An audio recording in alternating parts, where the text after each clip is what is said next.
Behind the ornate facades and grand ceremonies of the Vatican lie centuries of closely guarded mysteries. The Vatican, which they acknowledge exists, extraterrestrial contacts that the Catholic Church has recorded and knows happened, but is keeping a secret. From ancient artifacts to confidential documents, the vaults contain untold stories that have shaped history. The Vatican archives, whenever they're going to be opened, are going to reveal extraordinary levels of details. Embark on a journey into the shadows as we uncover the hidden truths, controversial decisions, and enigmatic relics that the Vatican has kept from public view, raising questions about faith, power, and the very foundations of religious institutions.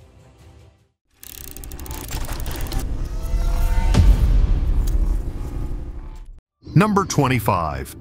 Vatican Apostolic Archive. Nestled within the hallowed walls of Vatican City lies a treasure trove of secrets spanning over a millennium. The Vatican Apostolic Archive, established in 1612, is not just a collection of dusty old papers. It's a portal to the hidden history of the Catholic Church and the world at large. Consider this: 53 miles of shelving filled with documents dating back to the 18th century. From papal bulls to letters from Michelangelo, this vast repository holds the keys to unlocking some of history's greatest mysteries. But what lies beneath the surface? What dark secrets are tucked away in these ancient tomes? For centuries, the Vatican kept a tight grip on these archives, allowing only a select few to peer into their depths. Conspiracy theorists have long speculated about what might be hidden within: evidence of extraterrestrial life, proof of biblical events, the truth about the Church's most controversial moments. In recent years, the Vatican has made efforts to digitize and modernize the archive, slowly opening its doors to researchers from around the world. But skeptics argue that this is just a smokescreen, a way to control the narrative while keeping the real secrets under lock and key. Among the whispered rumors are tales of documents that could shake the foundations of Christianity itself. Some claim the archive holds evidence that Jesus was married or that Mary Magdalene was an apostle. Others believe there are records of the Church's dealings with Nazi Germany or proof of the true extent of the Inquisition's brutality. But it's not just religious history at stake. The archive also contains correspondence with world leaders, potentially revealing backroom deals and political machinations that shape the course of nations. From the rise and fall of empires to the inner workings of modern governments, the Vatican's influence reaches far beyond the realm of faith. Number 24. The Secret Books of Moses. Some ancient texts hidden deep in the Vatican's heavily guarded archives hold secrets that have the power to completely change our perception of biblical history. These are the so-called secret books of Moses, esoteric compositions ascribed to the mythical prophet that are noticeably missing from the pages of your average Bible. Think you know the whole story of Moses? These hidden manuscripts are said to contain knowledge so powerful and earth-shattering that they've been kept under lock and key for centuries. But why? What truths lie within these forbidden pages that the Church doesn't want you to see? Among these enigmatic texts are the Book of Enoch, the Book of Jubilees, and the Testament of Moses. Each one promises to unveil mysteries that could challenge the very foundations of religious doctrine. The Book of Enoch, for instance, delves into the realm of fallen angels and their offspring, a tale barely hinted at in Genesis, but explored in vivid, unsettling detail here. Scholars have long sought access to these writings, believing they hold the key to understanding ancient mystical practices and hidden spiritual truths. Some even claim these texts contain instructions for communicating with celestial beings, or manipulating the forces of nature, knowledge deemed too dangerous for the masses. But the Vatican maintains an iron grip on these manuscripts. While they've slowly opened portions of their archives to researchers, the most tantalizing texts remain frustratingly out of reach. This secrecy has only fueled speculation about what the Church might be hiding. Are there prophecies within these pages that the Vatican fears might come true? Do they reveal a different version of biblical events that contradicts official Church teachings? Or perhaps they contain evidence of extraterrestrial influence on early human civilization, a theory that's gained traction among some researchers. The allure of these secret writings extends beyond religious circles. Historians, linguists, and even cryptographers have all expressed interest in studying these texts, believing they could shed light on ancient cultures and lost knowledge. Number 23. St. Peter's Crypt.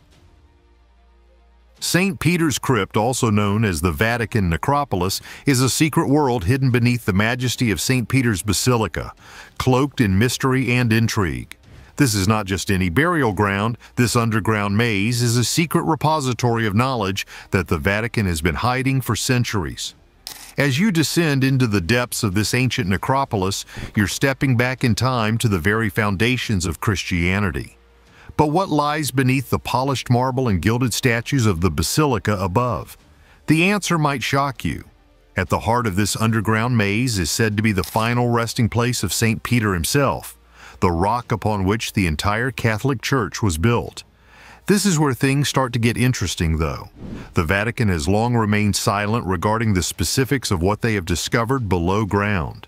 Excavations in the 1940s unearthed a complex web of tombs, mausoleums, and artifacts dating back to ancient Roman times.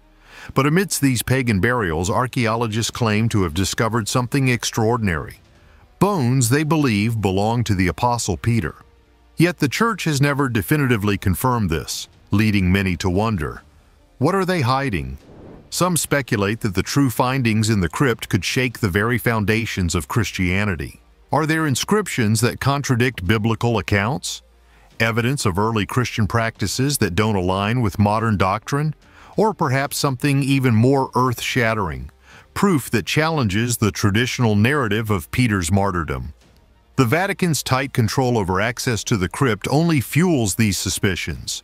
While limited tours are allowed, many areas remain off-limits to the public and even to most researchers. What secrets lie in these restricted zones? Adding to the intrigue are reports of strange phenomena within the necropolis.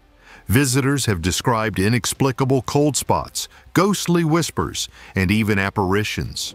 Are these merely the products of overactive imaginations, or is there something supernatural at play in these ancient corridors? As we peel back the layers of history in St. Peter's Crypt, we're left with more questions than answers. What truths are buried alongside the bones of the faithful? And how far will the Vatican go to keep its darkest secrets hidden from the world? The answers may lie just beneath our feet in the shadowy depths of St. Peter's Crypt, a place where the line between faith and fact blurs and where the Vatican's most closely guarded mysteries remain tantalizingly out of reach. Number 22. Freemasons. Hidden handshakes, secret symbols, and shadowy rituals. Welcome to the world of Freemasonry, the fraternal order that's been giving the Vatican nightmares for centuries. But what's really going on behind the closed doors of these two powerful institutions? Buckle up, because this rivalry is more twisted than a Dan Brown novel. It all kicked off in 1738 when Pope Clement XII dropped the hammer on Freemasonry, declaring it a big no for Catholics. But here's the million-dollar question. Why was the church so spooked by a bunch of guys in funny aprons? Some say it's because the Masons were pushing dangerous ideas like equality and religious tolerance, radical stuff back then. Others whisper about occult practices and pagan rituals that would make a priest's collar wilt. But the truth might be even more explosive. Despite the public beef, there's evidence of some serious under-the-table dealings between high-ranking church officials and Masonic lodges. It's like a cosmic game of chess, with pawns in both camps making moves that would shock the faithful.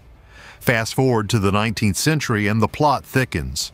Pope Leo XIII drops a bombshell encyclical, basically calling Freemasonry the root of all evil.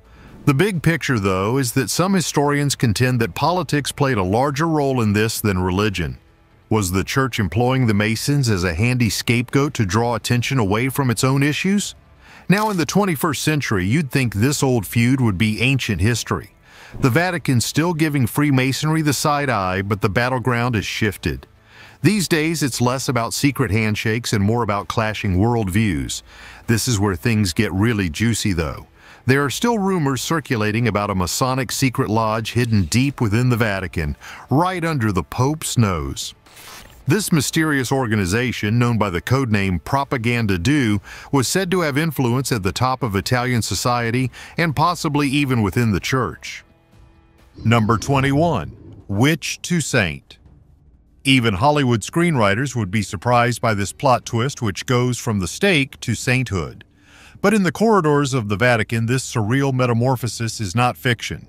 It is a sordid episode in church history that has been skillfully altered, making us wonder who else among the saints could be a witch.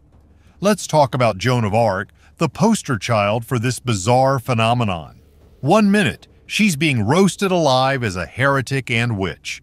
Fast forward a few centuries and boom, she's Saint Joan, complete with a holy day and everything. But Joan's not alone in this supernatural switcheroo. The Vatican's got a whole secret playbook for turning yesterday's witches into today's saints. It's like a cosmic game of oops my bad that spans centuries. The truly bizarre part is that the church hires a team of devout detectives to look into these long-ago cases, sorting through old testimonies and dusty records to determine whether or not that witch was truly touched by the divine. They are like the CSY of canonization. To be honest, though, this goes beyond simply updating the record. It is like damage control for the stars. How many witches are still stuck in historical purgatory for every saint that makes headlines? The Vatican is attempting to keep the system intact while carefully extracting the oops cases in a high-stakes game of spiritual Jenga. The most exciting part is that this process is still ongoing. Right now, in some shadowy corner of the Vatican, there might be a file on a condemned witch who's up for a holy makeover. It's like a supernatural version of Extreme Makeover. Number 20. Saint Bernard, the Virgin Mary. Hold on to your rosaries, folks, because we're about to dive into one of the Vatican's most intriguing obsessions, the bizarre relationship between Saint Bernard of Clairvaux and the Virgin Mary. Meet Bernard, the 12th century French monk who took Marian devotion to a whole new level.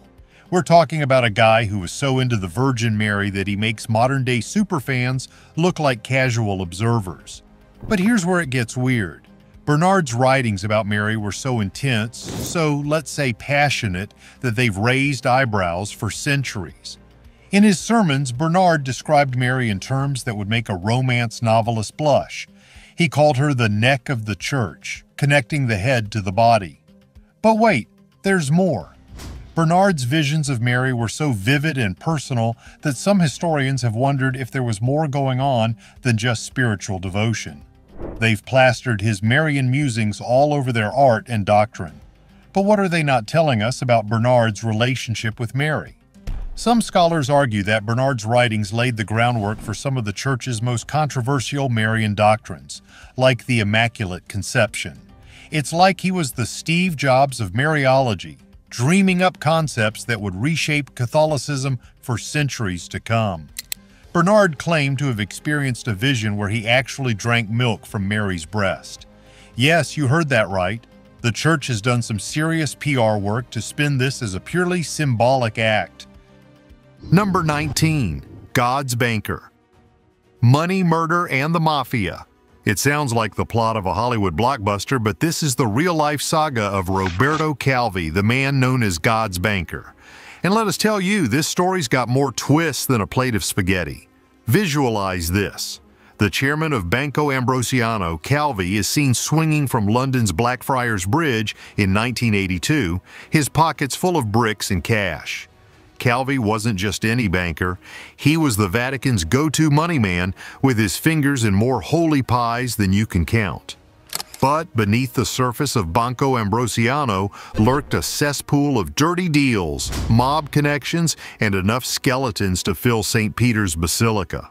As the facade crumbled, Calvi found himself at the center of a financial hurricane that threatened to expose the darkest secrets of the Vatican's piggy bank. We're talking billions in missing funds, shady offshore accounts, and enough dirty laundry to keep the Pope's washing machine running for eternity. Calvi wasn't just tied to the church, he was also allegedly in bed with the mafia and a shadowy Masonic lodge called Propaganda Do. It's like a conspiracy theorist's wet dream come to life. So when Calvi turned up dead, the questions started flying faster than communion wafers on Easter Sunday. A mafia hit? Or did the Vatican decide their banker knew too much? The official verdict flip-flopped more times than a politician during election season. As investigators dug deeper, they uncovered a web of corruption that reached the highest levels of the Vatican. We're talking cardinals, bishops, and maybe even the Pope himself caught up in a financial scandal that makes Enron look like a kid's lemonade stand. To this day, the full truth about Calvi's death and the Vatican's involvement remains buried deeper than the catacombs. But one thing's for sure. In the unholy trinity of God, money, and power, God's banker learned the hard way that sometimes the most dangerous secrets are the ones hidden in plain sight. Number 18. The Vatican Elephant. You thought the Vatican was all about crucifixes and holy water? Think again. Let's talk about the elephant in the room, literally. That's right. We're diving into the bizarre world of the Vatican elephant, a symbol so weird it makes the Holy Spirit dove look downright boring. Now you might be wondering, what's an elephant doing in the Pope's backyard? Well, buckle up, because this trunk-twisting tale is wilder than a jungle safari. It all starts with a massive obelisk smack in the middle of St. Peter's Square. And here's the really exciting part. It is not on a fancy pedestal. It looks like it is sitting on a stone elephant's back. This isn't just any old elephant, mind you. It's a creation of the famous sculptor Bernini, commissioned by Pope Alexander VII in the 17th century. But why an elephant? Was the Pope having some kind of exotic pet phase? The truth is even stranger. This elephant, known as Minerva's chick, is supposed to represent wisdom, strength, and piety. It's like the Vatican decided to mash up Dumbo with Solomon and throw in a dash of St. Francis for good measure. Some scholars believe this elephant is a nod to ancient Egyptian wisdom, which the Church was trying to co-opt.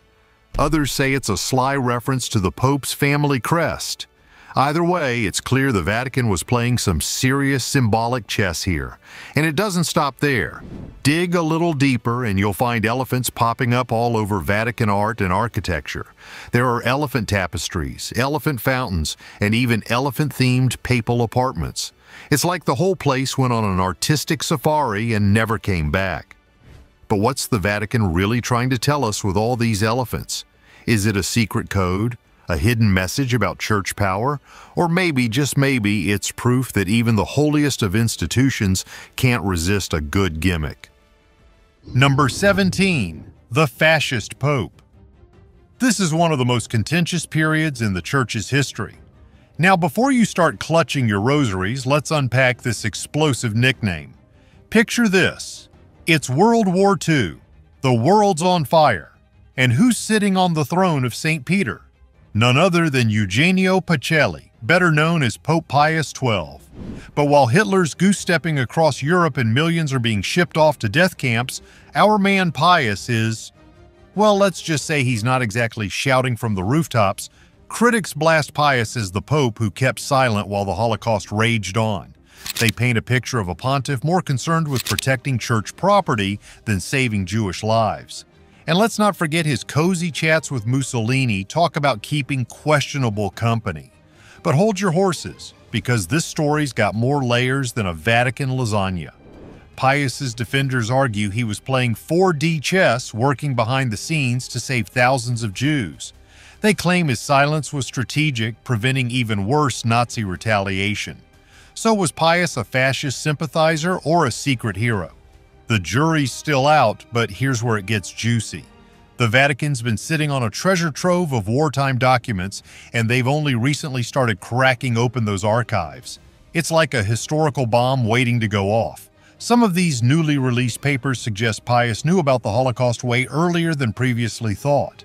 Others hint at secret negotiations with the Nazis. It's enough to make Dan Brown's head spin. But here's the million-dollar question. What else is the Vatican hiding about Pius? Are there smoking gun documents that could settle this debate once and for all?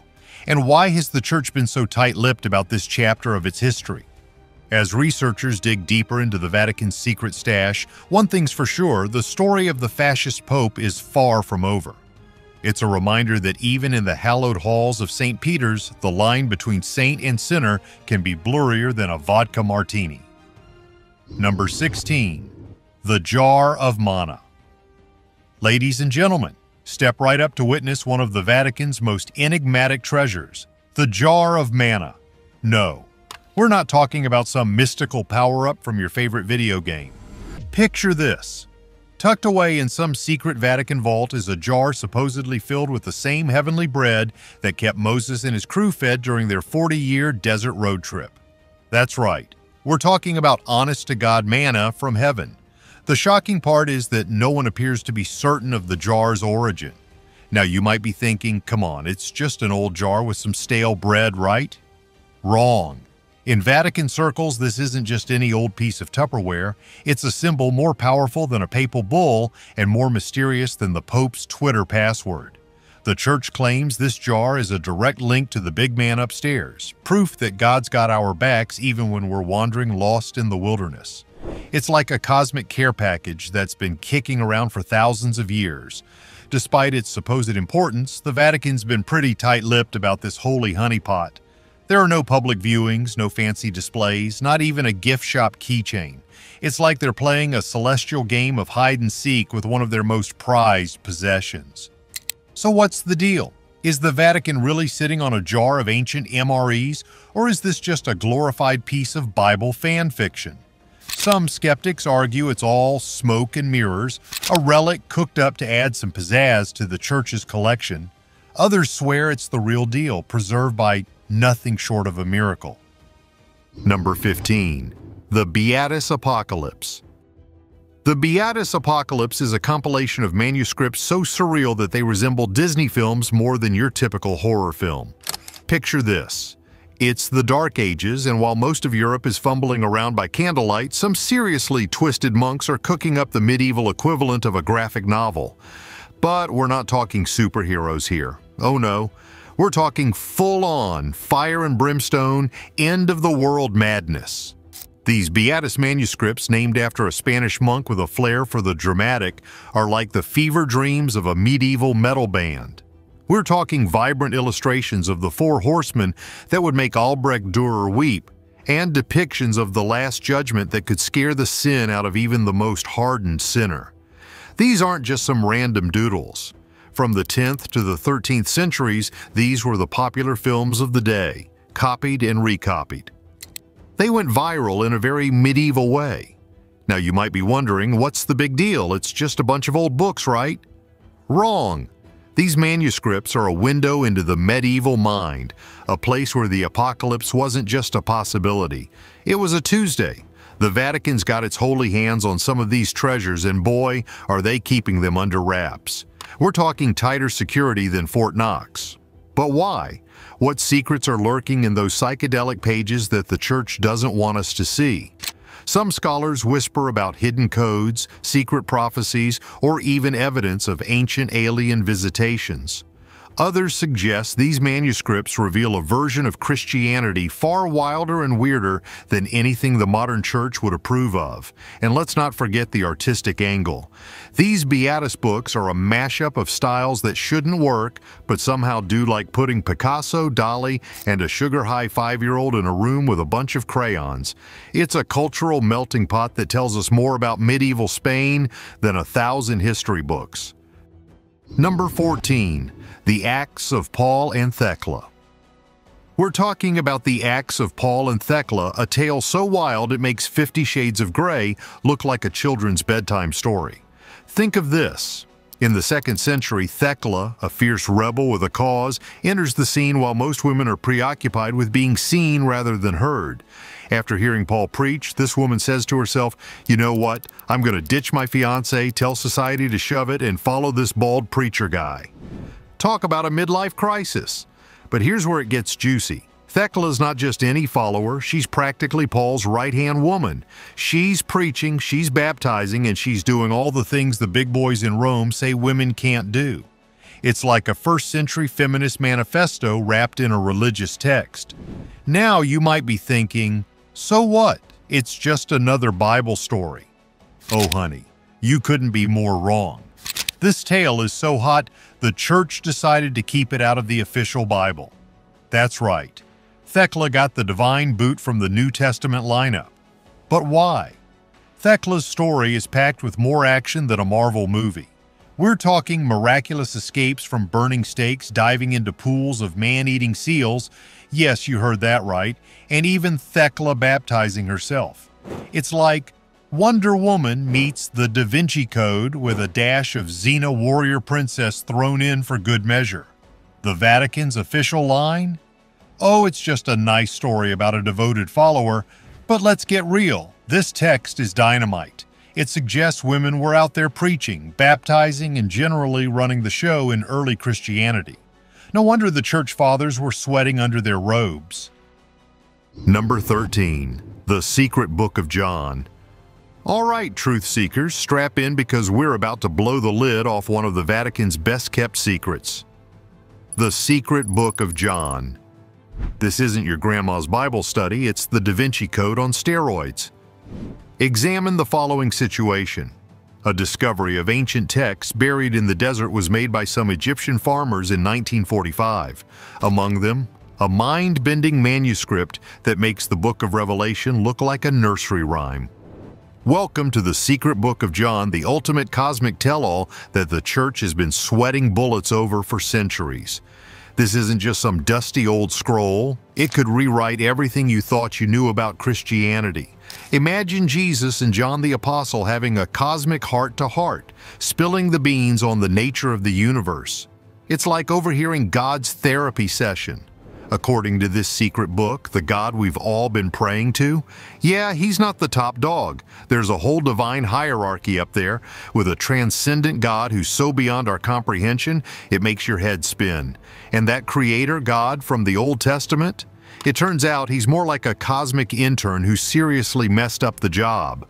The Vatican's been playing whack-a-mole with this text for centuries, trying to keep it under wraps. Why? Because it flips the script on everything they've been preaching. Salvation through secret knowledge instead of faith. A flawed creator, God. It's like finding out your parents aren't really your parents on a cosmic scale. This Gnostic gospel is the ultimate insider's guide to the universe, offering a backstage pass to creation that would make Neil deGrasse Tyson jealous. It's got divine beings, cosmic drama, and enough plot twists to make M. Night Shyamalan say, "Now that's a twist." Number 12. The Final Apocalypse of James. The Final Apocalypse of James isn't your run-of-the-mill, end-of-the-world prediction, it's the VIP backstage pass to the cosmic mosh pit of Judgment Day. Forget everything you thought you knew about the apocalypse. This ancient text, allegedly penned by Jesus' own brother James, makes the book of Revelation look like a Disney fairy tale. We're talking about a vision so wild, so out there, it makes Mad Max look like a Sunday picnic. Envision a hyperbolic version of cosmic chaos, where stars are engaged in cosmic pinball and planets are dancing. Who is our guide through this celestial maze, by the way? None other than James, the guy who grew up sharing a bunk bed with the Son of God himself. This isn't just some fire and brimstone scarefest. James is dropping knowledge bombs about the fate of humanity that would make even the most seasoned theologian's head spin. We're talking secret wisdom, divine revelations, and enough plot twists. Now, you might be wondering, if this is such hot stuff, why isn't it in the Bible? Well, buckle up, Buttercup, because that's where the Vatican comes in. They've kept this text under wraps. But why? Some say it's because James paints a picture of the end times that doesn't quite jive with the official party line. Others whisper about hidden codes, secret prophecies, or even a cosmic battle plan that could shake the foundations of faith itself. But here's the kicker. This text isn't just some ancient curiosity, it's a window into the wild, woolly world of early Christianity, when the rules weren't set in stone and imagination ran wilder than a cat in a catnip factory. It's like finding the director's cut of the Bible, with all the scenes too hot for Sunday school left in. Number 11. The Book of Enoch. Deep within the annals of ancient text lies a manuscript that holds the key to mysteries beyond our earthly realm. This is the Book of Enoch, a profound work believed to have been penned between the 3rd century BCE and the 1st century CE. This apocalyptic masterpiece isn't just a mere book, it's a portal into a world of celestial secrets and divine revelations.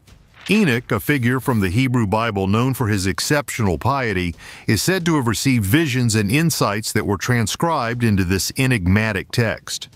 Divided into several sections, it unveils the tales of the Watchers, angelic beings who descended from heaven to intertwine with humanity, bringing forbidden knowledge and altering the course of history. Among its pages, the Book of Enoch delves into angelology, offering intricate details about the hierarchy and duties of celestial beings. It speaks of cosmic order and the cosmic journey undertaken by Enoch himself as he traverses realms beyond mortal comprehension.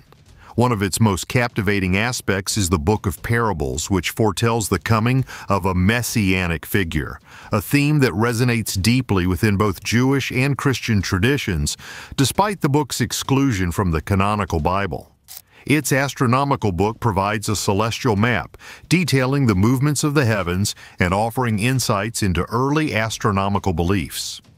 Enoch's dream visions and epistles further enrich the tapestry of this ancient manuscript, painting a vivid picture of a world where the boundaries between the earthly and divine blur into one. Despite its omission from mainstream religious texts, the Book of Enoch continues to exert a profound influence on spiritual thought and mysticism. Its discovery among the Dead Sea Scrolls in the mid-20th century sparked renewed interest, highlighting its enduring relevance and the depths of wisdom it holds. Number 10. The Magical King. In the annals of ancient history, there exists a figure whose wisdom transcended mortal bounds, yet whose legacy is shrouded in mystical intrigue: the legendary King Solomon. Beyond his renowned reign over ancient Israel, Solomon is deeply intertwined with mystical and magical traditions that continue to fascinate scholars and seekers alike. King Solomon's name resonates not only with biblical wisdom, but also with the esoteric realms of magic and mysticism. Central to his mystical lore is the Seal of Solomon, a potent symbol of magical authority and protection.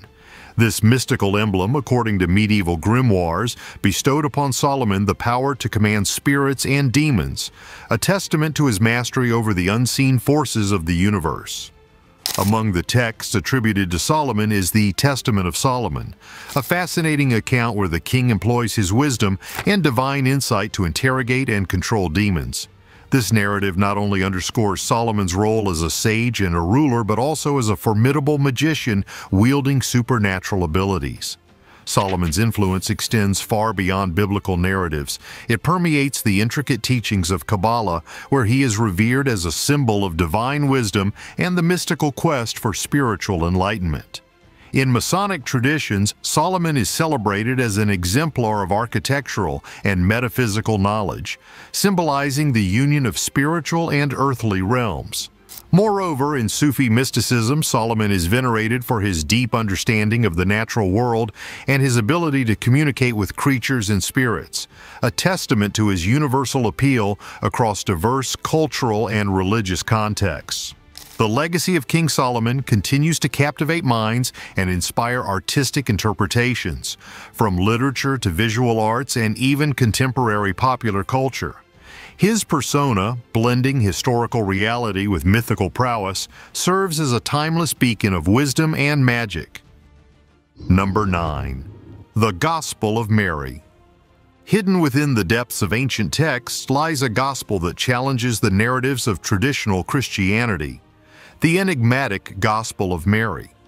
Discovered amidst the sands of Egypt in the Nag Hammadi Library, this 2nd century manuscript offers a profound glimpse into early Christian beliefs, notably through the eyes of Mary Magdalene. Unlike the familiar accounts of the New Testament, the Gospel of Mary presents Mary Magdalene not just as a follower of Jesus, but as a central figure in early Christian spirituality, a beacon of profound wisdom and spiritual authority. This portrayal stands in stark contrast to her often marginalized role in canonical texts. At its core, the Gospel of Mary unveils esoteric teachings and mystical visions attributed to Jesus, emphasizing spiritual knowledge over mere historical narrative. It challenges traditional gender roles by elevating Mary Magdalene to a position of leadership and insight, reflecting Gnostic themes that emphasize personal revelation and spiritual enlightenment. The text has sparked scholarly debates and investigations into its authenticity and significance within early Christian communities. Its discovery has illuminated the diversity of thought and belief in the formative years of Christianity, highlighting the existence of alternative interpretations and teachings that were once considered heretical. Beyond theological implications, the Gospel of Mary continues to resonate with contemporary discussions on gender and authority within religious contexts. It invites reflection on how historical narratives have shaped our understanding of early Christianity and the role of women in spiritual leadership. Mary Magdalene's portrayal in this gospel serves not only as a historical revelation, but also as a symbol of resilience and spiritual insight, a testament to the enduring power of ancient texts to challenge and inspire. Number 8. The Odes of Solomon. In the tapestry of early Christian writings, there exists a collection of hymns that echo with the whispers of ancient spirituality, the ethereal Odes of Solomon.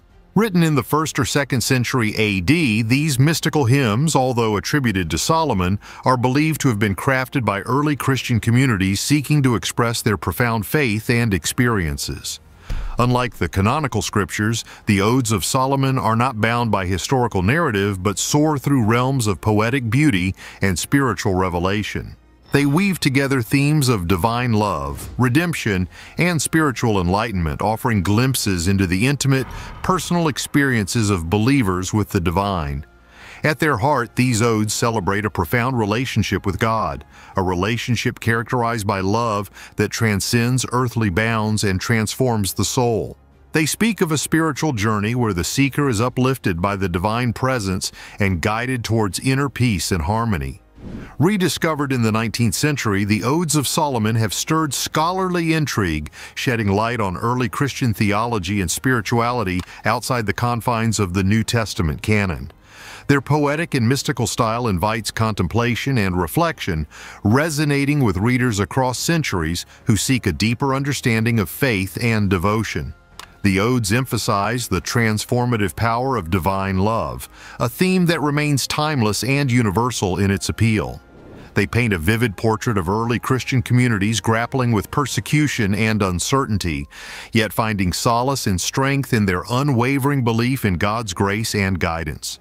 These antiquated hymns, which provide insight into the varied tapestry of beliefs and experiences that shaped the early church, still influence Christian thought and worship today. They serve as a reminder of the spiritual expression's eternal power and the pursuit of divine communion. Number 7. Shepherd of Hermas. A manuscript known as the Shepherd of Hermas whispers secrets long since forgotten in the realm of old Christian writings. This work, which is said to have been written by Hermas of Rome in the 1st or 2nd century CE, combines parables, visions, and moral lessons to shed light on the concerns and goals of the early Christians. Unlike the canonical scriptures, the Shepherd of Hermas dives deep into themes of repentance, forgiveness, and moral conduct. It serves as a spiritual guidepost urging believers towards a life of piety and ethical living amidst the challenges of sin and temptation.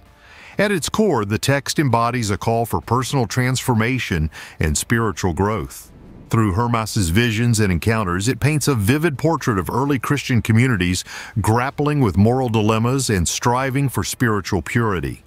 Interestingly, despite its profound impact on early Christian thought, the Shepherd of Hermas did not find its place within the New Testament canon. Nevertheless, its influence persisted among some early Christian circles, reflecting its perceived importance in shaping beliefs about church discipline and moral accountability.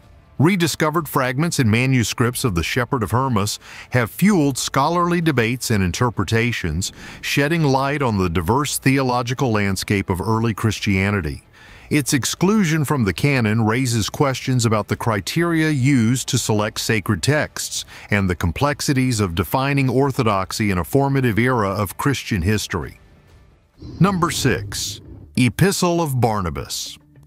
The enigmatic Epistle of Barnabas lurks in the shadows of early Christian literature, challenging conventional interpretations. Penned in the late 1st or early 2nd century AD, this text delves into profound themes of Jewish law, Christian ethics, and the mysteries of the end times. This epistle is credited to Barnabas, a friend of the Apostle Paul, but it was actually written by an unidentified early Christian. It daringly reinterprets the laws of the Old Testament as symbolic foreshadowings of the return of Christ, providing spiritual insights into how Christianity has changed over time. At its core, the Epistle of Barnabas serves not only as a theological treatise, but also as a practical guide for early Christian ethics.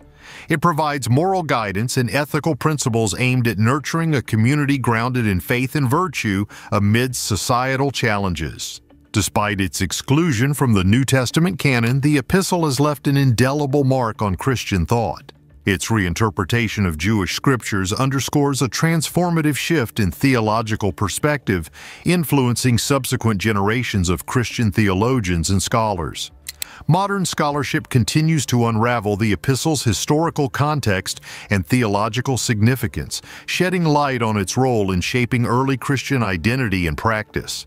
Its teachings on ethical conduct and eschatological beliefs resonate with contemporary discussions on faith and societal values. New research into the theological significance and ongoing applicability of the Epistle of Barnabas has been spurred by the discovery of manuscripts and fragments of the letter. Number 5. Sodom and Gomorrah. The eerie story of Sodom and Gomorrah is tucked away in the archives of biblical legend as a tale of divine vengeance. Because of their unparalleled wickedness, these ancient cities, immortalized in the book of Genesis, have come to be associated with divine judgment and catastrophic destruction. According to the narrative, God's decision to obliterate Sodom and Gomorrah stemmed from their profound moral decay and flagrant disregard for righteousness. The cities, depicted as dens of vice and depravity, failed a critical test of virtue when God sought to find even a handful of righteous souls to spare them from impending doom. Lot, a righteous man, and his family were the sole survivors of this cataclysmic event, narrowly escaping the wrath unleashed upon the sinful cities. The story serves as a stark moral lesson, illustrating the consequences of extreme wickedness, inhospitality, and societal injustice, an enduring cautionary tale echoed through the ages. The historicity of Sodom and Gomorrah remains a subject of scholarly debate. While some contend they were real settlements, possibly affected by natural disasters like earthquakes or volcanic eruptions, others view them primarily as allegorical representations of moral decay and divine justice in ancient storytelling. Beyond religious discourse, the narrative of Sodom and Gomorrah has permeated literature, art, and popular culture, resonating as a symbol of divine judgment and ethical failure. Its imagery of destruction and moral downfall continues to captivate imaginations and provoke contemplation on the timeless themes of justice, mercy, and human frailty. The legacy of Sodom and Gomorrah endures as a potent reminder of the consequences of unchecked vice and societal corruption, a testament to the enduring power of biblical narratives to illuminate the human condition and provoke introspection. Number 4. Crucifixion Photo. The elusive crucifixion photo of Jesus is located in the Vatican's hallowed halls, marking a significant intersection of art and faith. From early Christian depictions of Jesus' crucifixion to Renaissance and Baroque interpretations, the Vatican holds a wide range of artistic masterpieces from various centuries. These carefully chosen and conserved pieces of art represent the changing spiritual and cultural viewpoints on the crucifixion, offering windows into various theological eras. They portray Jesus' physical suffering as well as the significant theological ramifications of his atonement for humankind. Although there are no historical photos of the crucifixion, modern artists use digital and photographic media to reimagine this hallowed subject. The viewers are encouraged to consider the eternal significance of Jesus' final sacrifice in light of the current worldview, which is frequently thought-provoking and reflective. Beyond its role as mere art, the Vatican's commitment to preserving these masterpieces through conservation efforts and digital archives underscores their enduring value in shaping religious discourse and historical understanding. These initiatives ensure that future generations can continue to engage with and interpret the spiritual and cultural legacy of the crucifixion. The crucifixion remains a pivotal symbol within Christian theology, representing the pinnacle of divine love and redemption. The Vatican's stewardship of its art collection not only honors this sacred narrative, but also fosters ongoing dialogues about faith, artistry, and the human condition. Number 3. Mary Magdalene. Mary Magdalene, a mysterious figure whose tale endures centuries of misunderstanding and interpretation, is one of the most enduring figures in Christian tradition. In the New Testament, Mary Magdalene is revered as a devoted disciple of Jesus Christ who saw important events like his crucifixion and resurrection. In historical retellings, Mary Magdalene has often been overshadowed by a misleading portrayal as a repentant prostitute, a characterization that emerged during the Middle Ages and obscured her true role among Jesus' disciples. However, contemporary scholarship and feminist perspectives strive to reclaim her rightful place as a significant leader and close confidant within the early Christian movement. The Vatican's extensive collection of art and iconography reflects the evolving image of Mary Magdalene, showcasing her journey from misunderstood figure to revered disciple. These representations, spanning centuries, serve as windows into shifting cultural attitudes and theological interpretations surrounding her legacy. Modern discussions surrounding Mary Magdalene aim to restore her prominence and accurately recognize her contributions to early Christianity. They emphasize her role not only as a witness to pivotal events, but also as a bearer of profound spiritual insights and teachings, an advocate for love, compassion, and spiritual liberation. Beyond her historical significance, Mary Magdalene remains a symbol of empowerment and resilience, challenging traditional narratives and inspiring contemporary movements seeking gender equality and religious inclusivity. Number 2. Jonah the Fish. In the ancient tapestry of biblical tales, one story stands out, a tale of defiance, divine intervention, and redemption. This is the story of Jonah and the fish, immortalized in the Old Testament's book of Jonah. Jonah, a prophet tasked by God to deliver a message of repentance to the city of Nineveh, initially rebels against this divine command. While fleeing on a ship, Jonah encounters a tempestuous storm that threatens the vessel and its crew. Recognizing Jonah as the cause, the sailors reluctantly cast him overboard, where he was swallowed by a great fish. For 3 days and nights, Jonah languishes in the belly of the fish, a period of introspection and repentance. It is here that he acknowledges his disobedience and cries out to God for forgiveness. Miraculously, the fish spits Jonah onto dry land, granting him a second chance to fulfill his prophetic mission. Jonah heeds God's call and journeys to Nineveh, delivering a message of impending judgment. To his surprise, the people of Nineveh, from the king to the lowest citizen, heed his warning, repenting sincerely and seeking divine mercy. God, moved by their repentance, shows compassion and spares the city from destruction. This narrative of Jonah and the fish encapsulates profound themes of obedience, divine mercy, and the universality of God's forgiveness. It serves as a timeless reminder that no one is beyond redemption and that God's grace extends to all who seek it.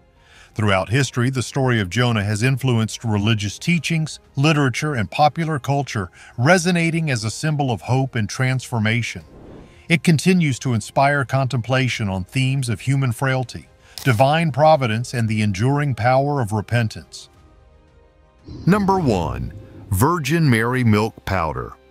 The Virgin Mary Milk Powder is a contentious product that has sparked controversy and dismay in the area where faith and commerce collide. This business endeavor appropriates the Virgin Mary's image and symbolism to promote milk powder, a common product. This marketing strategy has not been without controversy.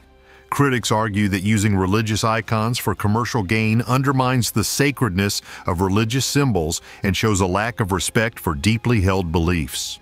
The Virgin Mary, a revered figure in Christianity, holds profound spiritual significance for millions worldwide, making the commercialization of her image a particularly sensitive issue. Beyond the immediate concerns of religious respect, the Virgin Mary milk powder raises broader questions about the intersection of religion and consumer culture. It prompts us to consider the ethical implications of leveraging religious imagery to sell everyday products. How do we balance the freedom of commerce with the need to uphold religious reverence and cultural sensitivity? The debates surrounding this product are part of larger ongoing discussions about the commodification of faith and the boundaries that should govern the use of religious symbols in marketing. They highlight the complexities of navigating between commercial interests and religious sensitivities in a diverse and interconnected world. This controversy underscores the importance of thoughtful consideration and respect when engaging with religious symbolism in any context, particularly in the marketplace. It challenges us to reflect on the values we uphold as a society and the impact of our actions on beliefs and communities. We are coming to an end here today. Thanks for watching, and for such top listing videos, subscribe to our channel.